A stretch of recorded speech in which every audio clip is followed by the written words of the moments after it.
ओम शांति। आज बाबा के 19 सितंबर 2020 के साकार मधुर महावाक्य हैं। आज के महावाक्यों में बाबा के लिए एक नए टाइटल का प्रयोग हुआ है। वो है कि बाबा सत्य पंडा है, एक गाइड है जो हम सबको रास्ता बताने के लिए आया है। घर का भी रास्ता और यात्रा का भी रास्ता। और जो यात्रा का मुख्य संदेश है वो है पवित्र बनो, योगी बनो। साथ साथ बाबा के बच्चे, मैसेंजर के बच्चे, हम सबको भी एक मैसेज देना है कि अपने को आत्मा समझ बाबा को याद करो। जो बच्चे अपने को आत्मा समझ बाबा को याद करते हैं वो सदा हर्षित रहते हैं। बाबा ने कहा कि आपने किसी के साथ भी वाद विवाद नहीं करना। आपका फर्ज है सबको बाबा का सत्य परिचय देना। जब किसी को बाबा पे निश्चय हो जाता है तो बाबा के द्वारा बताई गई हर बात पे भी निश्चय हो जाता है।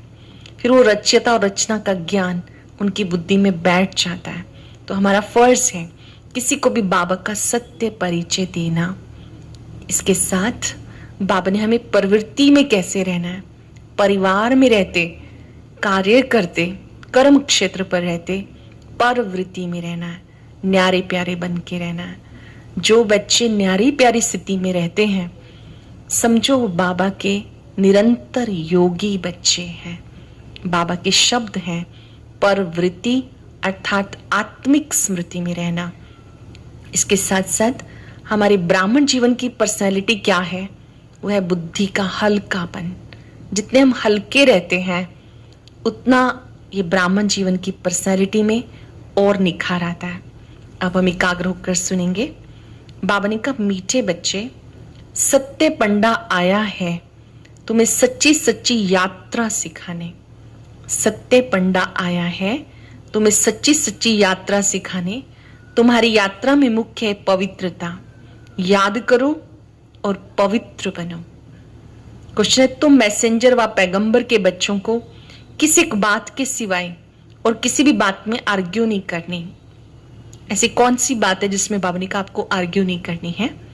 तुम मैसेंजर के बच्चे सबको मैसेज दो कि अपने को आत्मा समझो, बाप को याद करो, तो इस योग अग्नि से तुम्हारे विकर्म विनाश होंगे। याद अग्नि है, अग्नि में कोई भी चीज का रूप बदल जाता है। ऐसे योग अग्नि से विकर्म विनाश होंगे। ये ओना रखो, बाकी और बातों में जाने से कोई फायदा नहीं है। तुम्हें सिर्फ बाप का परिचय देना है। बाबा कहते बस एक ही बात का ख्याल रखो, बाबा का परिचय देना है। अन्य बातों में जाने का फायदा नहीं, जिससे वो आस्तिक बन जाए। जब रच्यता बाप को समझ लेंगे तो रचना को समझना सहज हो जाएगा। रच्यता बाबा को समझ लेंगे तो रचना, सृष्टि के आदि मध्य अंत के ज्ञान को समझना सहज हो जाएगा। गीता हमारे तीर्थ न्यारे हैं। ओम शांति। मीठे मीठे रूहानी बच्चे जानते हैं हम सत्य तीर्थ वासी हैं। हम सब कौन हैं? सत्य तीर्थ के निवासी, सच्चा पंडा। और हम उनके बच्चे जो हैं वो है सच्चे तीर्थ पर जा रहे हैं। यह है झूठ खंड अथवा पतित खंड। अभी सच खंड व पावन खंड में जा रहे हैं। मनुष्य यात्रा पर जाते हैं ना, कोई कोई खास यात्राएं लगती हैं जहां पर कोई कभी भी जा सकते हैं। ये भी यात्रा है जिसमें जाना तब होता है जब सत्य पंडा खुद आता है। बाबा खुद आते हैं हम सबको इस यात्रा पर ले जाने के लिए। वो आते हैं कल्प के संगम पर। हम सबको निश्चय है कि बाबा इस समय आए हुए हैं। हर 5-4 वर्ष के बाद संगम युग पर बाबा आते हैं। इसमें ना ठंडी ना गर्मी की बात है, ना धक्का खाने की बात है। ये याद की यात्रा। उन यात्राओं में सन्यासी भी जाते हैं। सच्ची सच्ची यात्रा करने वाले जो होते हैं उनकी निशानी क्या है? जो सच्चे यात्री होते हैं, यात्रा के लिए श्रद्धा होती है जिनमें, उनकी निशानी की वो पवित्र रहते हैं। तुम्हारे में भी सब यात्रा पर हैं। तुम ब्राह्मण हो, सच्चे सच्चे ब्रह्मा कुमार कुमारियां। सच्चे ब्रह्मा कुमार कुमारी कौन? जो कभी विकार में नहीं चाहते। पुरुषार्थी तो जरूर हैं, मनसा संकल्प भले आए, मुख्य विकार की बात। कोई पूछे निर्विकारी ब्राह्मण कितने हैं आपके पास? बोलो, ये पूछने की जरूरत नहीं। इन बातों से आपका क्या पेट भरेगा? तुम स्वयं यात्री बनो। कोई कोई आके पूछते हैं कि यहाँ पवित्र ब्राह्मण कितने हैं? बाबा ने कहा उनको बोलो आप स्वयं यात्री बनो, क्योंकि जो भी ब्राह्मण है उनकी अवस्था ऊपर नीचे होती रहती है, लेकिन मुख्य नियम पवित्रता है। बोलो, ये पूछने की जरूरत नहीं। इन बातों से क्या आपका पेट भरेगा? तुम स्वयं यात्री बनो। यात्रा करने वाले कितने हैं, इस पूछने से कोई फायदा नहीं है। ब्राह्मण तो कोई सच्चे भी हैं, कोई झूठे भी हैं। आज सच्चे हैं, कल झूठे बन जाते हैं। आज प्रतिज्ञा की तो सच्चे, कल तोड़ दी तो झूठे ब्राह्मण। विकार में गया तो ब्राह्मण नहीं ठहरा, फिर शूद्र का शूद्र हो गया। आज प्रतिज्ञा करते हैं, कल विकार में गिर के असुर बन जाते। अब ये बातें कहां तक बैठ समझाएं? इनसे पेट तो नहीं भरेगा या मुख मीठा नहीं होगा। यहां बाबा को याद करते हैं, बाप की रचना के आदि मध्यंत को जानते हैं। बाबा को याद करते हैं, रचना के आदि मध्यंत को जानते हैं, बाकी और बातों में कुछ रखा नहीं। बोलो, यहाँ बाप की याद सिखाई जाती है और पवित्रता मुख्य है। बाबा की याद सिखाई जाती है हम सबको और इसमें पवित्रता मुख्य है। जो आज पवित्र बन फिर अपवित्र बन जाते तो ब्राह्मण नहीं ठहरा। वो हिसाब कहां तक बैठ सुनाएंगे? ऐसे तो बहुत गिरते होंगे माया के तूफानों में, इसलिए ब्राह्मणों की माला नहीं बन सकती। बाबा ने आज ही राज खोला, ब्राह्मणों की माला क्यों नहीं बन सकती? क्योंकि उनकी अवस्था ऊपर नीचे होती रहती है, नियम भी नीचे ऊपर होते रहते हैं। पक्का ब्राह्मण वो जिसने बाबा से पवित्रता की प्रतिज्ञा की है और उस प्रतिज्ञा को कभी तोड़े ना। अगर माया कभी तंग करती है तो बाबा कहते बाबा को याद करो और इस बात में विजयी बनो। हम पैगंबर के बच्चे पैगाम सुनाते हैं, मैसेंजर के बच्चे मैसेज देते हैं। अपने को आत्मा समझ बाप को याद करो तो इस योग अग्नि से विकर्म विनाश होंगे। ये ओना रखो। बाकी प्रश्न तो ढेर के ढेर पूछेंगे, सिवाय एक बात के और कोई बातों में जाने का कोई फायदा नहीं है। यहाँ तो ये जानने का है कि नास्तिक से आस्तिक, निधन के से धन के कैसे बने, जो धनी से वर्षा पाए। ये पूछो, कैसे हम किसी को आस्तिक बनाएं, कैसे परिचय दें, ये बात बाबा कहते पूछ सकते हो। बाकी सब पुरुषार्थी हैं, विकार की बात में बहुत फेल हो जाते हैं। बाबा कहते ये जो विषय है पवित्रता, इसमें चलते चलते कोई कोई फेल भी हो जाता है, लेकिन आपको अपने अंदर याद का बल बढ़ाना है ताकि आप इन विकारों पर विजयी बन सकें। कोई कोई तीर्थों पर जाएंगे, शराब बीड़ी की जिनको आदत होती है उसके बगैर रह नहीं पाते, छिपाकर भी ले लेते हैं। कर ही क्या सकते, बहुत है जो सच नहीं बोलते, छिपाते रहते हैं। तीर्थ पर भी जाएंगे, वहां जाके शराब भी ले लेंगे, सिगरेट ले लेंगे, ऐसे छिपाते रहते हैं। बाबा बच्चों को युक्तियां बताते कैसे युक्ति से जवाब देना चाहिए। एक बाप का परिचय देना है जिससे मनुष्य आस्तिक बन जाए। किसी को भी बाबा का सत्य परिचय देना है जिससे वो आस्तिक बन जाए। पहले जब तक बाप को नहीं जाना तब तक कोई प्रश्न पूछना फालतू हो जाता है। पहले तो बाबा भी पक्का निश्चय चाहिए कि वो ज्योति स्वरूप ज्ञान सागर बाबा, सुख सागर बाबा इस धरती पर आया है, हम उसके बच्चे हैं। वो नई दुनिया स्थापन कर रहे हैं, उसी का आदेश है पवित्र बनो, योगी बनो। जब उस पर पक्का निश्चय तो उसकी हर बात में निश्चय होगा। ऐसे बहुत आते हैं, समझते कुछ नहीं, सिर्फ सुनते रहते, फायदा कुछ नहीं। ऐसे बहुत है, आते रहते हैं, सुनते रहते हैं, प्रैक्टिस कुछ नहीं करते हैं। बाबा को लिखते हैं 1000-2000 आए, उनमें से 2-1 समझने के लिए आते। फलाना फलाना बड़ा आदमी आता रहता, हम समझ जाते। उनको जो परिचय मिलना चाहिए था वो नहीं मिला।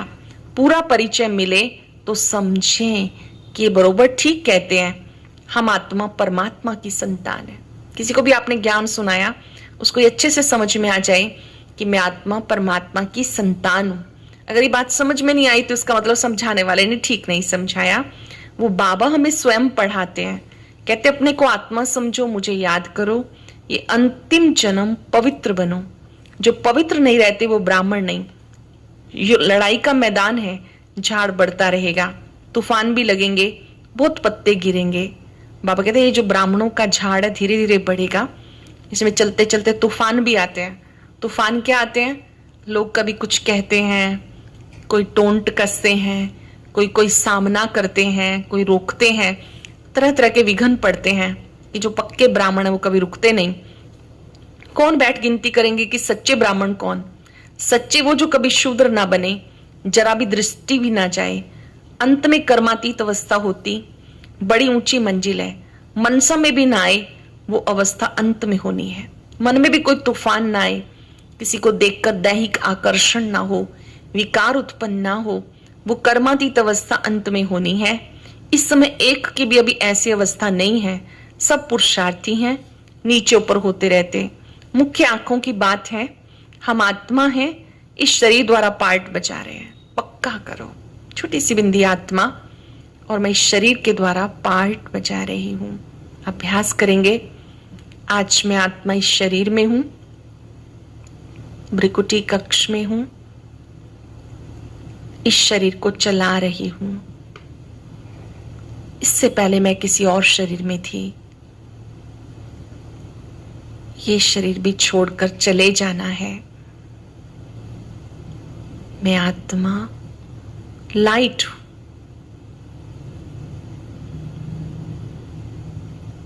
मस्तक में 3 सेकंड तक लाइट को देखते रहें। बाबा ने कहा यह अभ्यास पक्का चाहिए। जब तक रावण राज्य है युद्ध चलता रहेगा। जब तक रावण राज्य 5 विकारों का राज्य है युद्ध चलता रहेगा। पिछाड़ी में कर्मातीत अवस्था होगी। आगे चलकर तुम्हें फीलिंग आती जाएगी, समझते जाएंगे। अभी झाड़ छोटा है, तूफान लगते हैं, पत्ते गिर पड़ते हैं। बाबा ने कहा अभी तो कोई विघन आता है तो डर जाते हैं, गिर पड़ते हैं। जो कच्चे हैं वो गिर पड़ते हैं। हर एक अपने से पूछे मेरी अवस्था कहां तक है। बाकी जो प्रश्न पूछते हैं उन बातों में जास्ती नहीं जाना। बोलो बाबा की श्रीमत पे चल रहे हैं। बेहद का बाप बेहद का सुख देते हैं। बाबा आकर हम सबको बेहद का सुख देते हैं अथवा नई दुनिया स्थापन करते हैं। वहां सुख ही होता है। जहां मनुष्य रहते हैं उसको ही दुनिया कहते हैं। निराकारी वर्ल्ड में आत्माएं हैं। ये दुनिया है और वो निराकारी दुनिया है जहां छोटी छोटी आत्माएं रहती हैं। ये किसी की बुद्धि में नहीं कि आत्मा कैसे बिंदी है। ये पहले किसी नए को नहीं समझाना, पहले समझाना बेहद का बाप बेहद का वर्षा देने के लिए आए हैं। पहले बाबा की पहचान देनी है, फिर बाबा ने जो ज्ञान सुनाया वो सबको समझाना है। भारत पावन था, अब पतित है, फिर से सतयुग आना है। दूसरा कोई भी समझा ना सके सिवाय बीके के। यह नई रचना बाप पढ़ा रहे हैं, ये समझाने बुद्धि में रहनी चाहिए। हमेशा बुद्धि में रहे कि बाबा हमें समझा रहे हैं, बाबा हमें पढ़ा रहे हैं। कोई डिफिकल्ट बात नहीं, लेकिन माया भुला देती है। बाबा पढ़ा रहे हैं ये बात भी भुला देती है। हमारे शिक्षक स्वयं परम पिता है। हमें कभी सुनाने वाले को नहीं देखना। निमित्त कोई भी पढ़कर सुनाए। पत्र तो शिव बाबा का है, याद शिव बाबा को करना है, धन्यवाद बाबा का करना है। बाबा कहते बाबा स्वयं पढ़ाते हैं, ये खुशी होनी चाहिए। लेकिन माया भुला देती है, विकर्म करा देती है। आधा कल्प से विकर्म करने की आदत पड़ी हुई है, वो आसुरी आदतें मिटा देनी है। द्वापर कलयुग से विकर्म करते आए तो बाबा कहते हैं आधा कल्प की पुरानी आदतें मिटानी है। बाबा खुद कहते सब पुरुषार्थी हैं, कर्मातीत अवस्था बनाने में टाइम लगता। ब्राह्मण कभी विकार में नहीं जाते। युद्ध के मैदान में चलते चलते कोई हार खा लेते हैं। ज्ञान मार्ग में चलते चलते भी कोई कोई हार जाते हैं, मुरली सुननी छोड़ देते हैं, योग करना बंद कर देते हैं। समझो माया से हारो खाली। इन प्रश्नों से कोई भी फायदा नहीं। पहले अपने बाप को याद करो। शिव बाबा ने कल्प पहले माफिक फरमान दिया, अपने को आत्मा समझ मुझे याद करो। कल्प पहले भी बाबा ने कहा था अपने को आत्मा समझ मुझे याद करो। अभी तुम्हें इन विकारों पर जीत पानी है। सबसे बड़ा है काम विकार। काम महाशत्रु है। मूल बात है तुम्हें इस विकार पर जीत पानी है। पवित्रता की बात है, जगत जीत बन जाएंगे। बाबा कहते तुम बच्चे माया जीत बनते हो तो जगत जीत बन जाते हो। माया थक जाएगी। कुश्ती में पहलवान जो होते हैं वो झट सामना करते हैं। उनका धंधा है अच्छी रीति लड़के जीत पाना। पहलवान का बड़ा नामाचार होता है, इनाम मिलता है। तुम्हारी भी गुप्त बात है। तुम आत्माएं पवित्र थी, अभी अपवित्र बन गई, फिर पवित्र बन जाओ। ये मैसेज सबको देना है। भगवान स्वयं कहते हैं पवित्र बनो, योगी बनो। आप ही पावन बने थे, फिर से बन जाओ। इन बातों में जाना नहीं, तुम्हारा तो रूहानी धंधा है।